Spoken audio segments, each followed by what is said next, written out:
पंजाब कृषि कानूनों की वजह से किसानों का आंदोलन चल रहा है। दिल्ली की सीमाओं पर किसान महीनों से बैठे हैं। कांग्रेस और विपक्षी पार्टियां बीजेपी पर हमलावर हैं, लेकिन कैप्टन अमरिंदर सिंह को घेरने के चक्कर में नवजोत सिंह सिद्धू ने कुछ ऐसा कर दिया कि किसानों के सवाल पर बीजेपी को बड़ा मुद्दा मिल गया।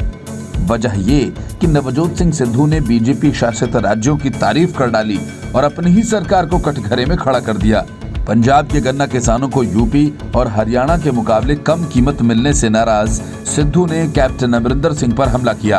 अब बीजेपी सिद्धू के उसी ट्वीट के सहारे कांग्रेस को घेरने लगी है। सिद्धू के ट्वीट को हथियार बनाते हुए भारतीय जनता पार्टी की हरियाणा इकाई ने लिखा है कि सत्य परेशान हो सकता है लेकिन पराजित नहीं। हरियाणा भाजपा ने ट्वीट करते हुए आगे लिखा कि नवजोत सिंह सिद्धू ने कहा कि काश हरियाणा की तर्ज पर गन्ने का रेट पंजाब के किसानों को भी मिल पाता।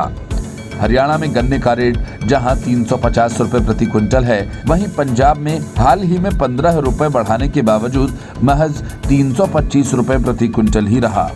किसान कानूनों के विरोध में पंजाब के कई किसान संगठन दिल्ली में 8 महीने से डेरा डाले हुए हैं और किसानों के मुद्दे पर कांग्रेस सहित अधिकतर विपक्षी दल सरकार पर निशाना साध रहे हैं। लेकिन सरकार की तरफ से बार बार कहा जा रहा है कि नए कृषि कानून किसानों के भले के लिए हैं, न कि उनके खिलाफ।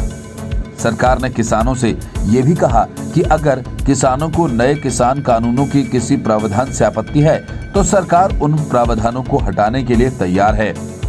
लेकिन सरकार नए कृषि कानूनों को वापस नहीं लेगी। गन्ना किसानों ने जालंधर में गन्ने के भुगतान को लेकर हाईवे और रेलवे ट्रैक्स को ब्लॉक कर दिया। ऐसे में गन्ना किसानों के समर्थन में कांग्रेस प्रदेश अध्यक्ष नवजोत सिंह सिद्धू कैप्टन अमरिंदर सिंह सरकार के खिलाफ उतर आए हैं। उन्होंने बीजेपी शासित राज्यों से पंजाब के गन्ना किसानों की तुलना करके अपनी ही सरकार को कटघरे में ला खड़ा किया है।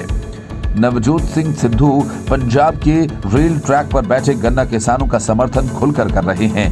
सिद्धू ने ट्वीट कर कहा कि गन्ना किसानों के मुद्दे को सौहार्दपूर्ण ढंग से तत्काल हल करने की जरूरत है। उन्होंने कहा कि अजीब बात है कि पंजाब में खेती की अधिक लागत होने के बावजूद राज्य के सुनिश्चित मूल्य हरियाणा, यूपी, उत्तराखंड की तुलना में बहुत कम है। कृषि के पथ प्रदर्शक के रूप में पंजाब में एसएपी बेहतर होना चाहिए।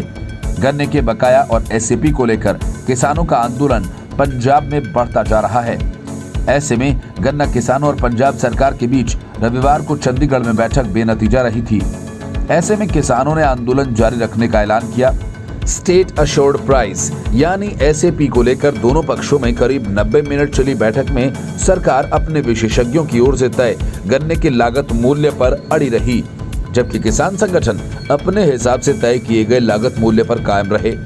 किसान और सरकार के बीच हुई बैठक में अधिकारियों के द्वारा गन्ने के उत्पादन लागत 350 रुपए बताई तो किसानों ने गन्ना उगाने में 388 रुपए खर्च आने का हिसाब उनके सामने रख दिया।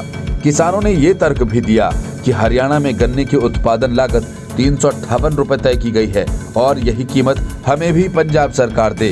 कैप्टन सरकार ने किसानों की मांगें मानने से इनकार कर दिया। इसके बाद बात उलझती देख सरकार ने जालंधर में विशेषज्ञों और किसानों की बैठक में उत्पादन लागत नए सिरे से निकालने का फैसला लिया। इसमें कृषि विभाग, कृषि विश्वविद्यालय और किसान संगठनों के विशेषज्ञ गन्ने की उत्पादन लागत पर फैसला लेंगे। बैठक में जो भी फैसला होगा उसे मुख्यमंत्री के समक्ष रखा जाएगा। ऐसे में सिद्धू गन्ना किसानों के समर्थन में उतरकर कैप्टन सरकार के लिए टेंशन खड़ी कर चुके हैं। जालंधर में राज्य सरकार से 200 करोड़ रुपए से अधिक का बकाया चुकाने, गन्ना किसानों के राज्य सुनिश्चित मूल्य को 310 रुपए प्रति क्विंटल से बढ़ाकर 358 रुपए प्रति क्विंटल किए जाने की मांग है। किसानों के 32 संगठनों ने राष्ट्रीय राजमार्ग और रेल पटरियों को जालंधर फगवाड़ा इलाके में जाम कर दिया। भारतीय किसान यूनियन का कहना है कि कैप्टन सरकार ने पिछले 4 सालों में गन्ने की फसल के लिए एक भी पैसा नहीं बढ़ाया। जब तक राज्य सरकार हमारी मांगों को पूरा नहीं करती, हम आंदोलन जारी रखेंगे। Report, news of India.